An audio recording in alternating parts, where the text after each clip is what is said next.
The NFL is a league where records are meant to be broken. We've seen it happen time and time again. Passing yards, rushing titles, sacks. Eventually, a new generation arrives with better training, faster cleats, and a longer schedule to erase the names of the past. But there is one man whose name isn't just written in the record books, it is etched in granite. Every single receiver who has stepped onto a field since Jerry Rice retired is chasing a ghost. To break his career receiving yardage record, a player would have to average 200 yards a season for 19 straight years.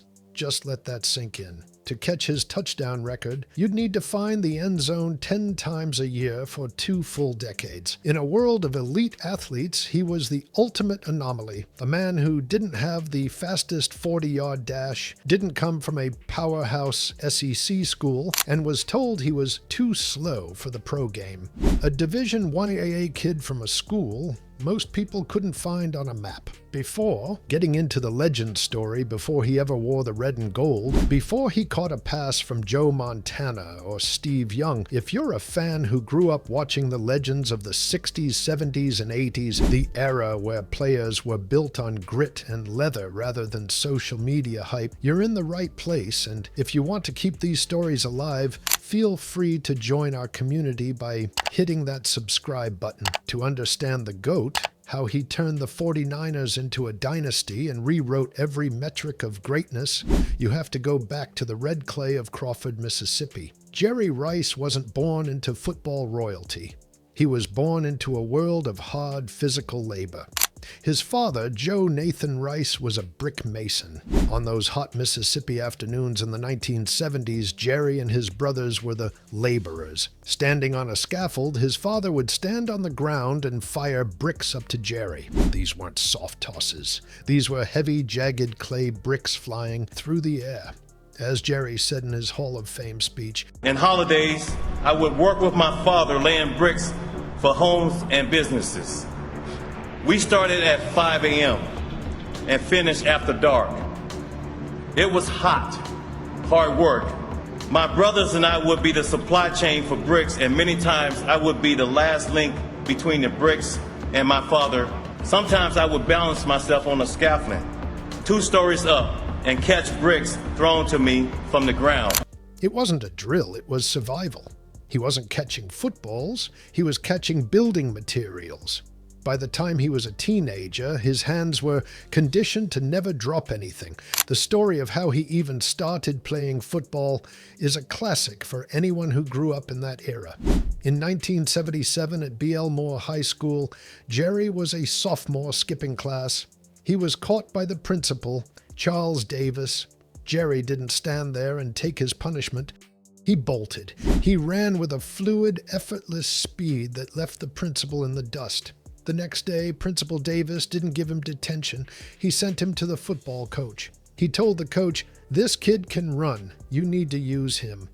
Jerry Rice was literally chased into his football career. By his senior year in high school, he was an all-state player, but the big powers of the SEC, the Alabamas and the LSUs, weren't interested. They saw a kid they thought was lanky and didn't have the top-end speed required for elite college ball.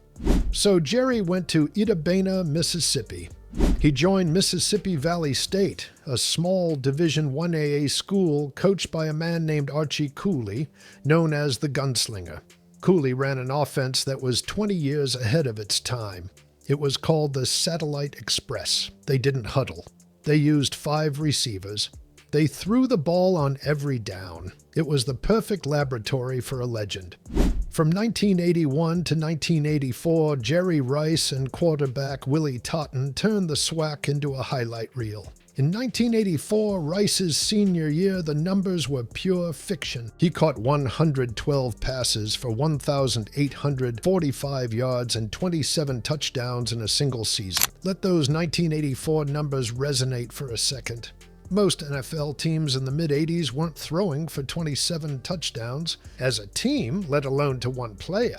He was so dominant that the fans started calling him World because there wasn't a catch in the world he couldn't make. But the NFL scouts were still skeptical. They looked at his 4.71 second 40-yard dash and shook their heads. They called him a small school product. But there was one man who didn't care about a stopwatch. He cared about the tape. Bill Walsh, the architect of the West Coast offense, was sitting in his office in Santa Clara, watching grainy film of Mississippi Valley State. He saw Rice catching a slant and outrunning entire secondaries. Walsh realized something the scouts missed. Jerry Rice had football speed. He moved in a straight line with such efficiency that nobody could close the gap once he was in stride. Heading into the 1985 NFL Draft, the San Francisco 49ers were the defending Super Bowl champions. They were picking 28th. There was no way Rice would fall that far. The Dallas Cowboys, picking 17th, had already told Rice they were going to take him. Walsh knew he had to move. In a bold trade, Walsh swapped picks with the New England Patriots to move up to number 16, one spot ahead of the Cowboys. The rest of the league was confused. Why trade up for a kid from a 1AA school? Walsh just smiled. On April 30th, 1985, Pete Rozelle announced the pick that would change the 49ers forever. Jerry Rice's rookie year in 1985 wasn't an instant success. In fact, he had the drops. The transition from the SWAC to the precision timing of Joe Montana's offense was jarring. He was overthinking his routes. He finished the season with 927 yards, but the San Francisco media was already questioning the pick. But Jerry Rice responded with the work ethic that would become his trademark. He began running the hill at Edgewood Park in San Carlos, a 2.5-mile incline that would break a normal human. He became obsessed with conditioning. He decided that if he couldn't be the naturally fastest man on the field, he would be the most tireless. In 1986, the work paid off. He exploded for 1,570 yards and 15 touchdowns. The drops were a memory. The world had arrived in the NFL.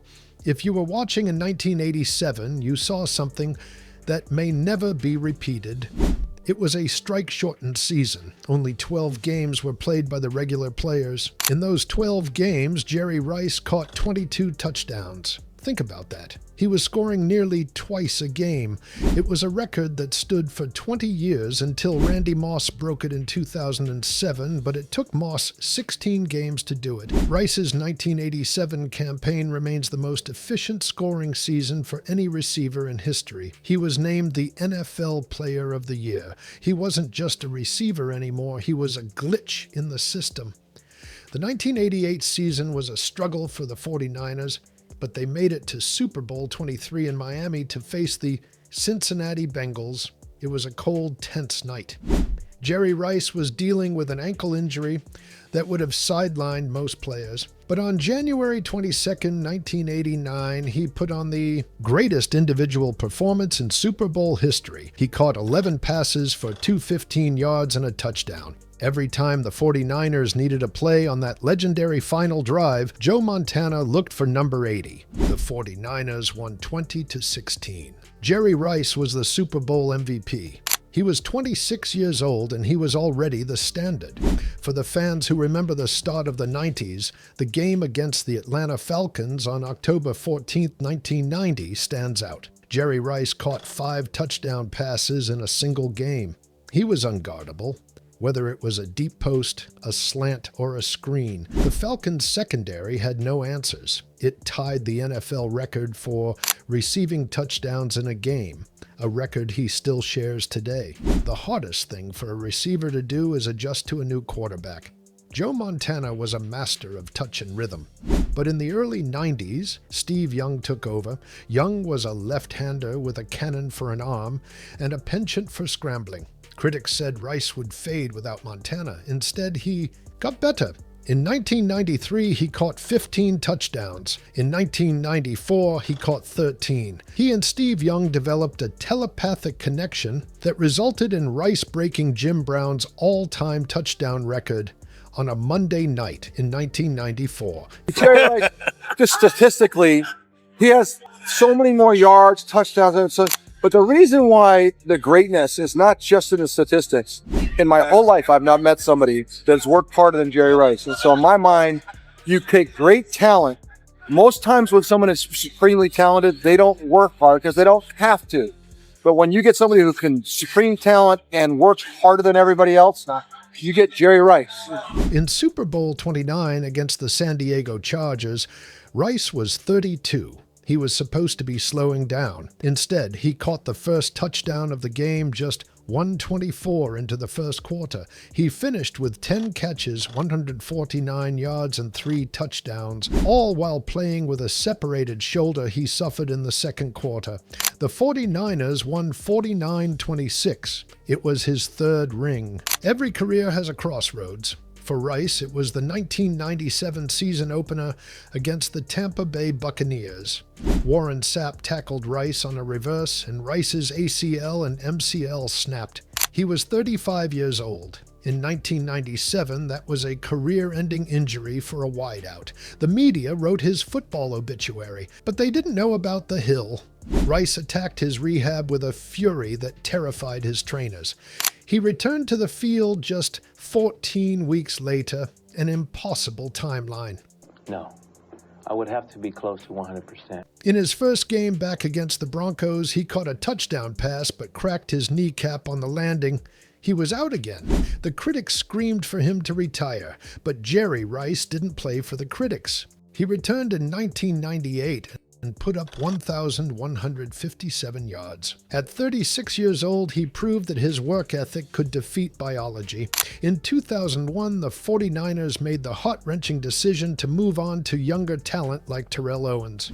Jerry Rice was released. Most legends would have retired, but Rice went across the bay to the Oakland Raiders. In 2002, at 40 years old, Jerry Rice caught 92 passes for 1,211 yards and 7 touchdowns. Think about the physicality of the early 2000s NFL. A 40-year-old man was outrunning and outworking cornerbacks who were literally half his age. He led the Raiders to Super Bowl 37, becoming the first player to catch a touchdown in a Super Bowl in 3 different decades. Why did it happen? How did a kid from a small school outlast every track star for 20 years? This is finally it. There are no more routes to run, no more touchdowns to score, no more records to set. That young boy from Mississippi has finally stopped running. It was the Rice Protocol. His workouts were the stuff of nightmare. He would go to the practice facility and run his routes at full speed, even when no one was throwing to him. He would catch 200 balls from a jugs machine every single day.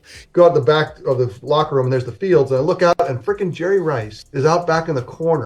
He's like running routes against air, and then he's acting like he's catching the ball. And I'm like, bro, like, take a day off, man. He refused to let a ball touch the ground. If he dropped one in practice, he would stay for an extra hour. There is a famous story from the late 80s about a rookie who tried to follow Jerry's workout for one day. By the afternoon session, the rookie was vomiting in the grass. Jerry hadn't even broken a sweat. He treated his body like a precision instrument. He never gained weight. He never lost his flexibility. He was the first player to prove that age is a choice if you're willing to do the work. When he finally retired in 2005, the stats looked like a typo. 22,895 receiving yards, 1,549 receptions, 197 receiving touchdowns, 208 total. To put his yardage in perspective, the distance between Jerry Rice and the number 2 man on the list, Larry Fitzgerald, is nearly 5,000 yards. That's 5 or 6 elite seasons of difference. For the fans who remember the 60s, you saw the birth of the modern game. For the fans of the 70s, you saw the grit. But for those who lived through the 80s, you saw the perfection of a craft. Jerry Rice didn't just catch passes, he elevated the entire sport. He made Joe Montana a legend, and he made Steve Young a Hall of Famer. When Jerry stood in Canton in 2010, he didn't talk about his speed or his hands. He talked about Crawford, Mississippi. He talked about his father's bricks. I was afraid to fail. I'm here to tell you that the fear of failure is the engine that has driven me throughout my entire life. That is the essence of Jerry Rice. He wasn't a Mason boy who got lucky. He was a man who took the lessons of the soil, the patience, the labor, the endurance, and applied them to the most beautiful game on earth. He is the standard. He is the icon. And in the history of the National Football League, there will never be another number 80. And if you enjoyed this look at the Iron Man of the NFL, make sure you're subscribed. We've got more deep dives into the legends of the 60s, 70s, and 80s coming your way. Because at this channel, we believe the stories of the past are the foundation of the future. This is NFL Uncovered, where the legends never fade.